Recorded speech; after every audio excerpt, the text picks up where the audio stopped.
किसी का child education का गोल हो, खुद की वेकेशन का गोल हो या फिर अपने रिटायरमेंट का गोल हो, इन सभी के लिए वो एसआईपी का जो बेस्ट ऑप्शन है वो चूज करके इन्वेस्टमेंट शुरू करता है।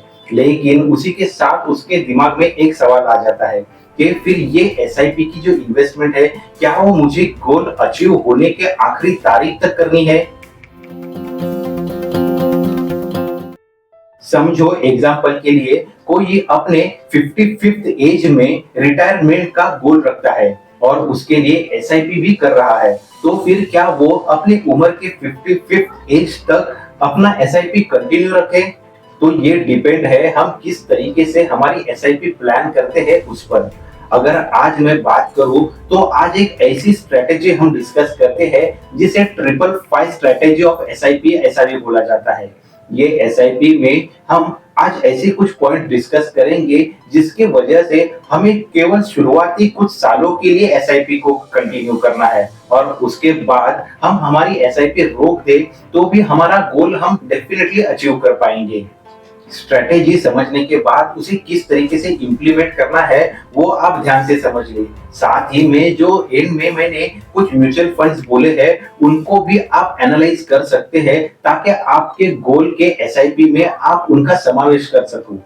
तो ये जो 555 एसआईपी की स्ट्रेटेजी है उसमें जो पहला 5 है वो हमें 5000 की एसआईपी करनी है ऐसा बोलता है।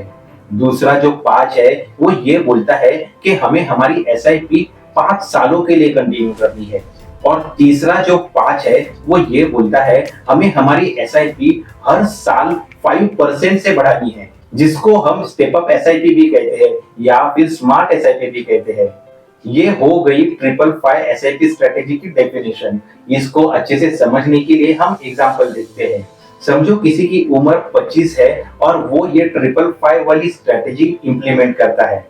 जैसे डिस्कस किया, कोई अपने 25 साल में इन्वेस्टमेंट शुरू कर देता है। वो अपने स्ट्रेटेजी के अनुसार 5000 की एसआईपी अमाउंट इन्वेस्ट कर रहा है।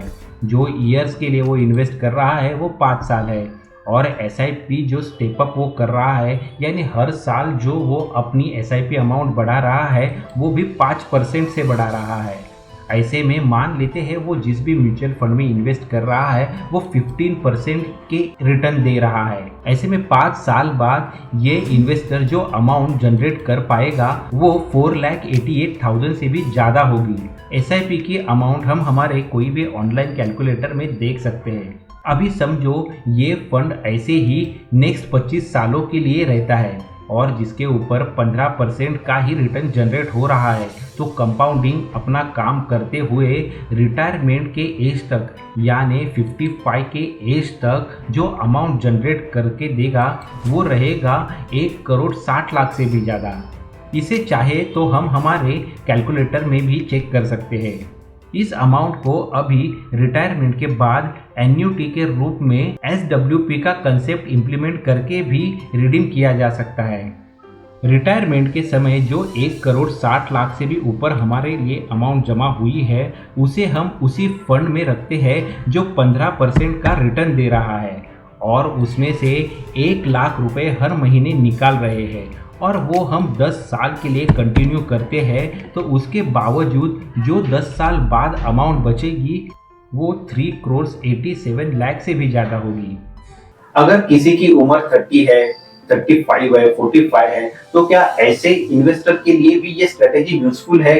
अगर समझो वो इस तरीके से अपनी इन्वेस्टमेंट करना चाहता है तो उसे ये स्ट्रेटेजी में क्या बदलाव करना होगा? थोड़ा कैलकुलेशन पे नजर डाले तो देखते हैं हमें क्या नजर आता है।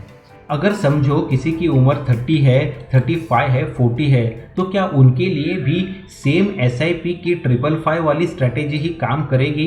तो दोस्तों यहाँ पे वो स्ट्रेटेजी काम नहीं करेगी। हमें हमारी एसआईपी इन्वेस्टमेंट के अमाउंट में बदलाव करना ज़रूरी है।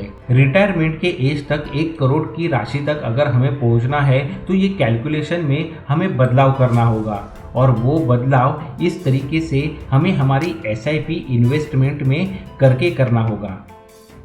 ऐसे सिचुएशन में ये इन्वेस्टर को अपनी जो शुरुआती इन्वेस्टमेंट है उसको डेफिनेटली बढ़ाना होगा और तभी हम देख सकते हैं आगे जाके इसका उसके एसआईपी इन्वेस्टमेंट पे और कॉर्पस पे कैसे फर्क पड़ता है।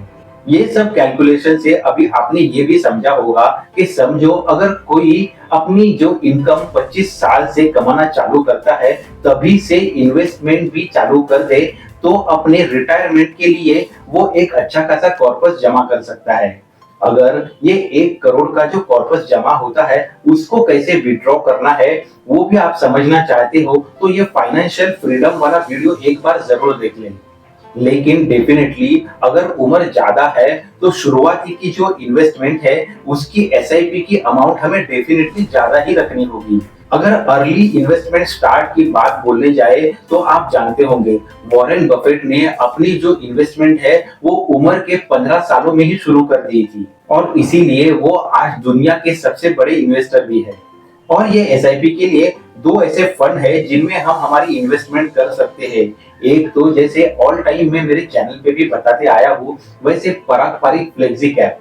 ये फंड आज तक के परफॉर्मेंस में देखे तो एक अच्छा परफॉर्मेंस देता हुआ नजर आया है।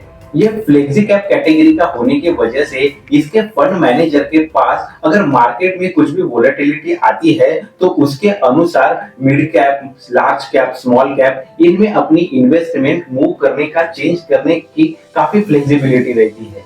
उसी के साथ अगर हमें थोड़ा रिस्क भी लेना है, तो इस फ्लेक्सी कैप के साथ ही हम Nippon India small cap fund के साथ भी जा सकते हैं। निप्पॉन इंडिया स्मॉल कैप एक स्मॉल कैप फंड होने की वजह से उसमें अगर रिस्क का भी कैलकुलेट करें, तो वो डाउन साइड जो रिस्क है वो काफी कम नजर आता है। इस फंड को अगर आप अच्छे से समझना चाहते हो, तो ये रिसेंट जो वीडियो है उसको एक बार जरूर देख लेना। हमारी जो भी इन्वेस्टमेंट है, वो हम ये दो फंड में 50-50 के अनुसार भी कर सकते हैं। उम्मीद है आज के वीडियो की एसआईपी की 555 स्ट्रेटेजी आपकी इन्वेस्टमेंट जर्नी में आपकी जरूर मदद करेगी। ऐसे ही आपके पैसे कमाने, बचाने और बढ़ाने के रिलेटेड वीडियोस ये चैनल पे आते रहते हैं, तो चैनल को जरूर सब्सक्राइब करें। साथ ही में आज का ये वीडियो आपके उन सभी दोस्तों के साथ भी शेयर करें जो आपको लगता है कि फाइनेंशियली लिटरेट होना जरूरी है। आज के ये नॉलेजेबल वीडियो में इतना ही। जल्दी मिलते हैं नेक्स्ट वीडियो में। Thanks for watching.